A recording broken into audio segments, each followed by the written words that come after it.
ఇది నిజంలో ఇప్పుడు rapid news చూద్దాం. ఇజ్రాయెల్ పై ప్రతీకార దాడుల్లో భాగంగా ఇరాన్ క్షిపణులతో విరుచుకుపడుతోంది. అందులో భాగంగానే ఇరాన్ ప్రయోగించిన క్షిపణి టెల్ అవీవ్ లోని అమెరికా దౌత్య కార్యాలయంపై పడింది. ఈ దాడిలో కార్యాలయం స్వల్పంగా దెబ్బతింది. ఈ విషయాన్ని అమెరికా దౌత్యవేత్త మైక్ హకీబీ ధృవీకరించారు. అయితే ఈ ఘటనలో సిబ్బంది ఎవరూ గాయపడలేదని, టెల్ అవీవ్, జెరూసలంలోని కార్యాలయాలు మూసే ఉంటాయని తెలిపారు. ఇక ఇరాన్ జరిపిన క్షిపణి దాడిలో సెంట్రల్ ఇజ్రాయెల్లోని పవర్ గ్రిడ్ తీవ్రంగా దెబ్బతింది.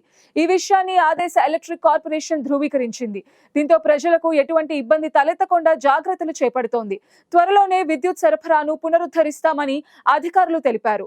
ఇక కీలక ఓడరేవు నగరమైన హైఫా లక్ష్యంగా చేసుకుని ఇరాన్ దాడులు చేస్తోంది. రీసెంట్ గా అక్కడ చమురు నిల్వలు, ఇతర భవనాలను లక్ష్యంగా చేసుకుంటోంది. నేతమ పౌరులపై ఇరాన్ చేస్తున్న దాడులకు టెహ్రాన్ నగర ప్రజలు మూల్యం చెల్లించుకుంటారని ఇజ్రాయెల్ రక్షణ మంత్రి ఖర్జ్ ప్రకటించారు. మరోవైపు ఇజ్రాయెల్ ఫైటర్ జెట్లు ఇరాన్ ఐఆర్జీసీకి చెందిన ఖుద్స్ ఫోర్స్ హెడ్ క్వార్టర్స్ ని లక్ష్యంగా చేసుకున్నాయి. ఇజ్రాయెల్ కు వ్యతిరేకంగా ఈ దళం ఎన్నో కోవర్ట్ ఆపరేషన్స్ ని నిర్వహించిందని ఐడిఎఫ్ ప్రతినిధి వెల్లడించారు. ఇజ్రాయెల్, ఇరాన్ మధ్య యుద్ధం తారాస్థాయికి చేరడంతో ఇరు దేశాలు పరస్పరం క్షిపణి దాడులు చేసుకుంటున్నాయి. ఈ నేపథ్యంలో G7 సదస్సు కోసం కెనడా చేరుకున్న అమెరికా అధ్యక్షుడు డొనాల్డ్ ట్రంప్ తన పర్యటనను ముగించుకుని యాగ మేఘాల మీద అమెరికా తిరిగి పయనమయ్యారు. అమెరికా చేరుకోగానే భద్రతా మండలితో అత్యవసర సమావేశం నిర్వహించారు. G7 సదస్సులో ట్రంప్ చర్చలు జరిపారని, యూకే ప్రధాని కీర్ స్టార్మర్ తో కీలక ఒప్పందం కూడా కుదుర్చుకున్నారని వైట్ హౌస్ మీడియా కార్యదర్శి కరోలిన్ లివిట్ వెల్లడించారు. పశ్చిమాసియాలో నెలకొన్న యుద్ధ వాతావరణం నేపథ్యంలో ఆయన ఈ పర్యటనను అర్థంతరంగా ముగించుకుని అమెరికాకు బయలుదేరారని తెలిపారు. సోమవారం సాయంత్రం G7 దేశాల నేతలతో ఫోటో దిగిన అనంతరం ట్రంప్ తాను అత్యవసరంగా తిరిగి వెళ్లానని, అది అత్యంత ముఖ్యమని చెప్పి అక్కడి నుండి బయలుదేరారు. ఇరాన్, ఇజ్రాయెల్ మధ్య దాడులు భీకరంగా మారిన నేపథ్యంలో ఇరాన్ పౌరులు టెహ్రాన్ ని విడిచి వెళ్లిపోవాలంటూ అమెరికా అధ్యక్షుడు డొనాల్డ్ ట్రంప్ కీలక ఆదేశాలు జారీ చేశారు. టెహ్రాన్ ప్రాంతంలో ఉంటున్న వారంతా ఆ ప్రాంతాన్ని ఖాళీ చేయాలని ఆయన హెచ్చరించారు. అదే టైంలో అణు ఒప్పందంపై ఇరాన్ సంతకం చేయాల్సిందేనని స్పష్టం చేశారు.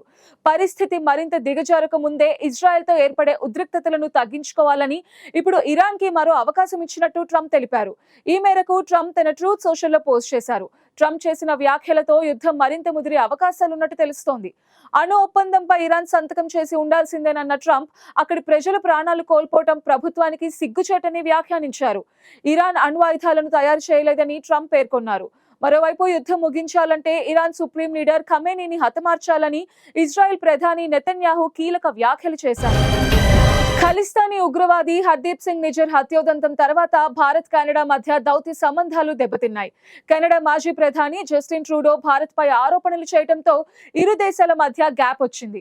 అయితే అక్కడి ప్రభుత్వం మారటంతో భారత్ తో సంబంధాలు మెరుగుపరుచుకునేందుకు కెనడా ప్రధాని మార్క్ కార్నీ ప్రయత్నాలు చేస్తున్నారు.